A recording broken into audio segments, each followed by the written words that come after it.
अच्छा जी, मैं बहुत दिन से सोच रही थी कि अपने एक स्टूडेंट्स के लिए ना वीडियो बनानी चाहिए, क्योंकि बहुत सारे मेरे इस टाइम पिंडी बोर्ड के स्टूडेंट जो है ना, जो 9th में फर्स्ट टाइम बोर्ड में अपियर होने जा रहे हैं, वो बहुत ही परेशान है क्योंकि सिलेबस चेंज हुआ हुआ है, बुक सारी नहीं है, पास पेपर्स अवेलेबल नहीं है हमारे पास, ऊपर से स्मार्ट सिलेबस भी है, साल के मिड में जाके वो सिलेबस आया, फिर कुछ बच्चों ने चैप्टर पढ़ लिए थे तो बड़े ही परेशान बेचारे, इस दफ़ा ना 9th के बच्चों का कोई हाल नहीं है। बहरहाल मैंने सोचा उनके लिए एक वीडियो बना देती हूँ। अच्छा, जो स्टूडेंट तो बहुत अच्छे हैं ना, उनके लिए तो मसला नहीं है, वो तो फिर ये सारे के सारे चैप्टर तैयार करें, वो तो फिर ऑल इन ऑल है ना, उनको तो कोई मसला परेशानी नहीं है। लेकिन जो बेचारे मासूम बच्चे मेरे, जो कि हर टाइम परेशान ही रहते हैं कि हो हम क्या करेंगे, और जिनको साल के आखिर में याद आता है कि हमने पेपर भी देने और हमने पढ़ना भी है, पूरा साल जब हम उनको समझाते हैं ना उन्हें समझ नहीं आती।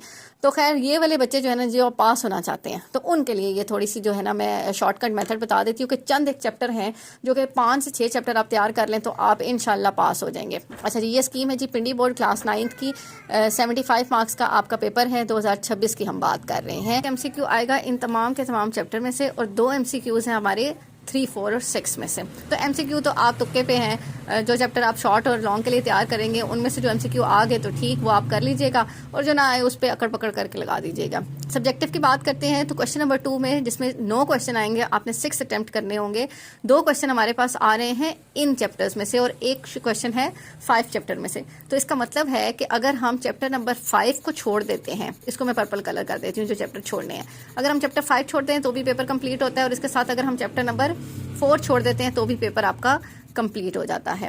फिर क्वेश्चन नंबर 3 है, 6 आउट ऑफ 9 है, इसमें से भी अटेम्प्ट करने हैं। 3 शॉर्ट आ रहे हैं इन तीनों चैप्टर्स में से। इन तीनों में से अगर आप कोई भी 2 चैप्टर तैयार कर लेते हैं, और मेरी रिकमेंडेशन है कि आप जो है इसमें से 7 चैप्टर को अगर छोड़ना चाहें तो आप 7 को छोड़ सकते हैं। तो ये 2 चैप्टर तैयार करें तो ये पोर्शन भी कंप्लीट होता है। नेक्स्ट क्वेश्चन नंबर 4 पे आते हैं। 2 शॉर्ट इधर से और 3 शॉर्ट इधर से अटेम्प्ट करने हैं, तो इसका मतलब चैप्टर 12 तो आपके लिए बहुत ज़रूरी हो गया है। अब बाकी जो बचे ये 3 चैप्टर, इन 3 चैप्टर में आपके पास ऑप्शन है। आप ऐसा कर सकते हैं कि 10, 11 छोड़ दें, या फिर 13 और 11 छोड़ दें, ये आपकी मर्जी है। तो मेरी रिकमेंडेशन ये है कि आप 10 को अटेम्प्ट कर लें। 11 और 13 जो है ना, इसको अगर आप छोड़ देते हैं तो जस्ट एक क्वेश्चन का गैप पड़ेगा, लेकिन फिर भी ये पोर्शन आप अटेम्प्ट कर लेते हैं। लॉन्ग क्वेश्चन में आते हैं तो चैप्टर 1 और 2 आपने पहले से तैयार किए हुए हैं, 3 भी हमारा तैयार हो जाएगा। तो आपके ये 3 पोर्शन तैयार होते हैं। ये एक पोर्शन होगा जो आपने छोड़ा हुआ होगा, लेकिन चले खैर है, अब आपने पास होना है तो ये आप छोड़ सकते हैं। क्वेश्चन नंबर 7 पे बात करें तो ये 2 चैप्टर हैं। 7 में से भी हमने क्या किया, हमने कहा कि अगर हम छोड़ना चाहें तो 5 छोड़ सकते हैं। तो अगर आपने ये छोड़ा हुआ है, फिर भी 4 नंबर का क्वेश्चन आप यहाँ से अटेम्प्ट कर लेते हैं। क्वेश्चन 8 और 9 पे बात करें, 8 में हमने 7 और 10 में से एक क्वेश्चन होगा, और 9 में से कंफर्म क्वेश्चन है। तो हम 7 और 10 को छोड़ भी दें तो भी 9 में से हम एक क्वेश्चन अटेम्प्ट कर सकते हैं। तो इसलिए यहाँ से भी आप 4 नंबर का पेपर अटेम्प्ट कर लेते हैं। और लास्ट में क्वेश्चन नंबर 9, 12 से एक पार्ट आएगा और एक 11, 13 से। यहाँ से भी अगर खाली 12 भी तैयार करते हैं तो आप एक पार्ट अटेम्प्ट कर सकते हैं। यानी कि अगर हम सिर्फ और सिर्फ जो चैप्टर तैयार करने वाले हैं वो हैं चैप्टर नंबर 1, इसको ग्रीन कलर कर रही हूँ, चैप्टर नंबर 2, चैप्टर नंबर 3,